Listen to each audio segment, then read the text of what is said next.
Hello, welcome to another master class in how to use Dreamweaver in conjunction with Adobe's new web animation program, Adobe Edge. Today I'm going to share with you how to build my text block using unordered list and something called nth child. Nth child will talk to a list item, and I create some really cool effects very simply, very painlessly in Dreamweaver to bring into my Adobe Edge document. So let's get started. It's going to get started with a brand new file, file new.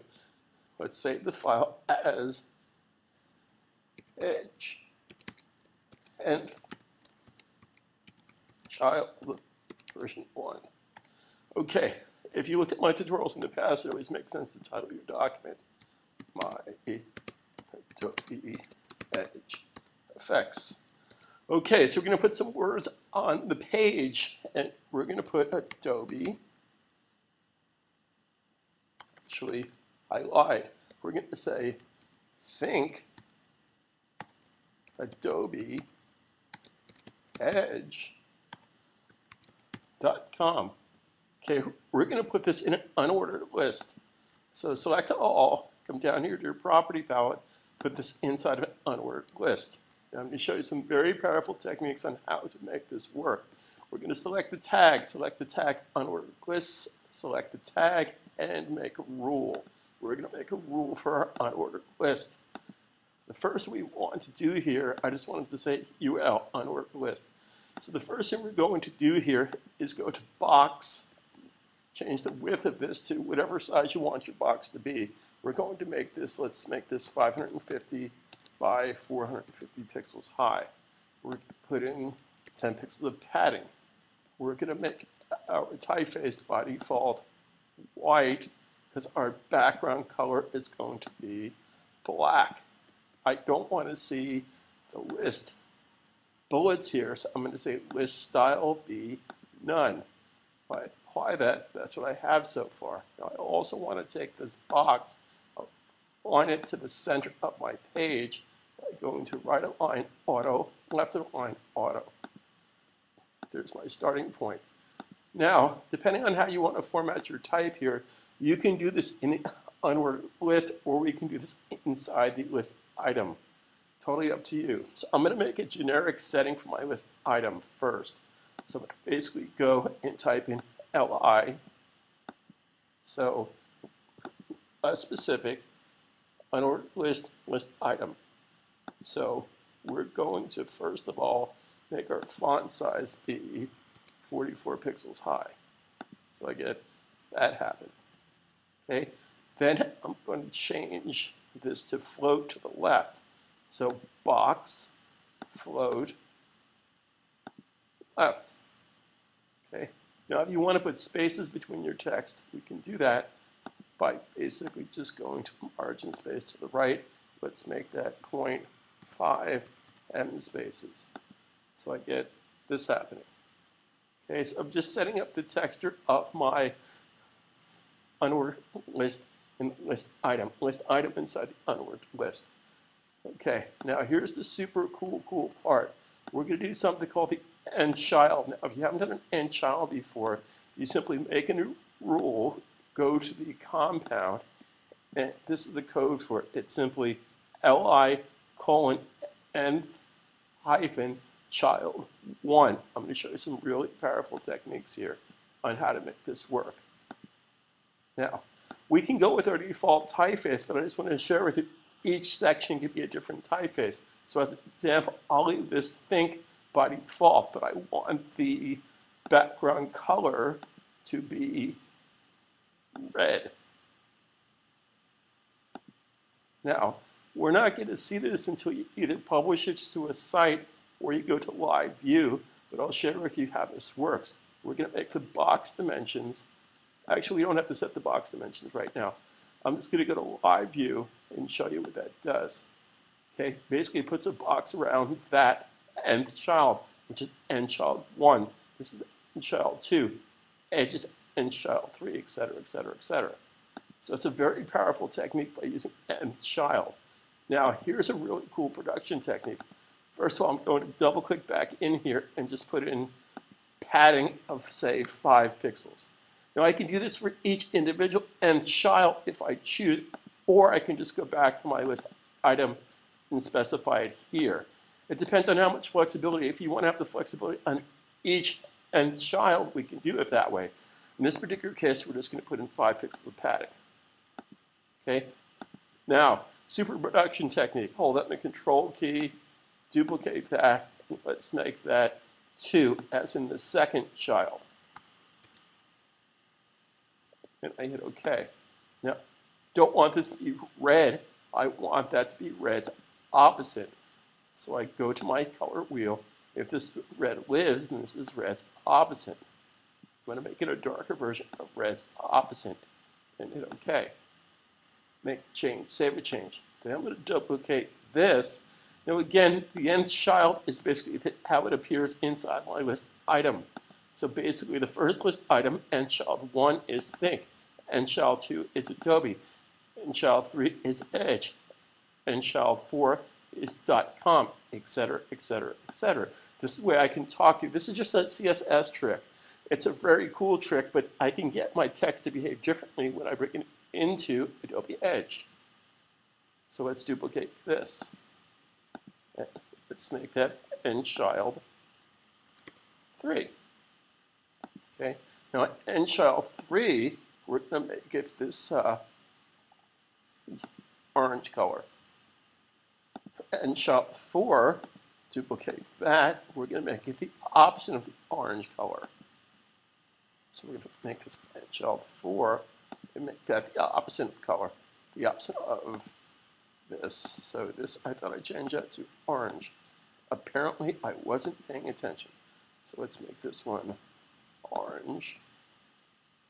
Let's make this one the opposite of that color. We can just copy the color from right here. Double click. So there's the color. We want the opposite color. So I could go to my color wheel.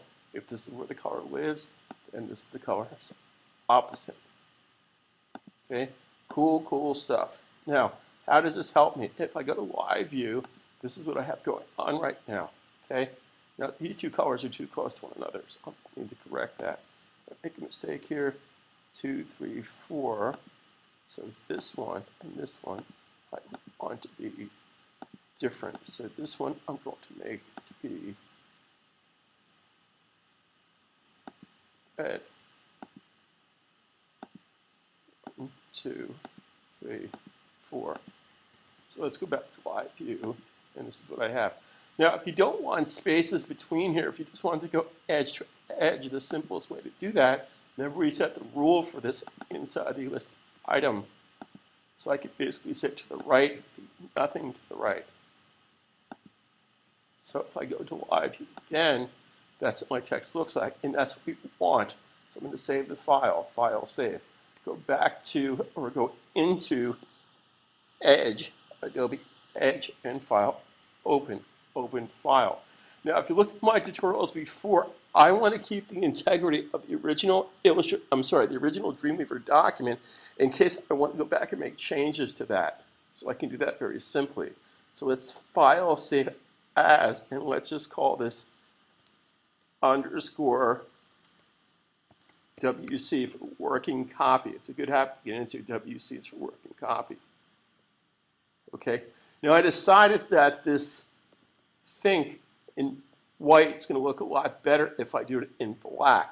So I'm going to go back to Adobe, Dreamweaver, open up the working copy file, select the head and child, and make my type black. Now, of course, on the page, so I'm going to make that black. So if I go to live view, you'll see that this is now black. So back at the ranch, back at Edge, it's going to say you've made changes. Well, good for me.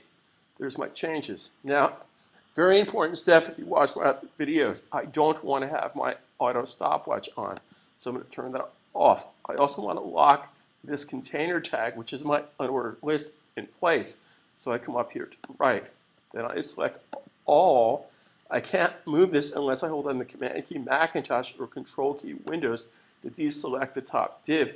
I'm going to put that right there. So now I want to turn my stopwatch on. Now, animation should happen really quickly. So I want this to happen fairly quickly, like in about 250 milliseconds. So I'm going to drag my marker. Now, for those of you in the past that have got confused with this on previous videos you might have seen on YouTube, the marker marks the keyframe. The marker marks the keyframe. So I'm going to keep my playback head here, but I'm mark this keyframe. So I'm going to take this and drag it to the top. So it's out of sight. Okay? So if I play that, it comes into place. I want this to happen a little quicker than that, so I'm just going to back off my time a little bit. Right now it's set to 250. I want to set that to 200 milliseconds. I also want to change the easing command, so this is going to elastic out. So I'm going to pick elastic out. Okay. Now, the rest, if you looked at my tutorials before, the rest is child's play. Make sure your playback head is at the end position. I'm going to copy, select, paste, select, paste, select, paste. If I hit Command Return, this is what I have going on so far. It drops down very quickly. Things should happen quickly, effectively. It's quick, quick, quick. Shouldn't take seconds to happen. It should happen in milliseconds. Okay, now I'm going to move my playback head a half second away, a quarter second away rather. I'm going to, it's still in my clipboard, it's still copied, but I don't want to copy, I want to, or paste rather, I want to paste inverted. Command Shift V, paste inverted. Now, the only change I'm going to make to this, I'm going to have this be not out, but in. He's in elastic. So now I'm going to copy that, select this, and paste. Always make sure your playback head, is in the correct position. So this was selected a second ago. Now I'm going to select this, paste. Oh, what just happened here? I forgot about the think, didn't I? I wasn't thinking about the thinking. I meant to select this guy, my mistake. Paste, select this, paste, select this, paste. Hey, it's 11 o'clock at night, a little tired. So if you save the changes and Command Return, this is what I have happening.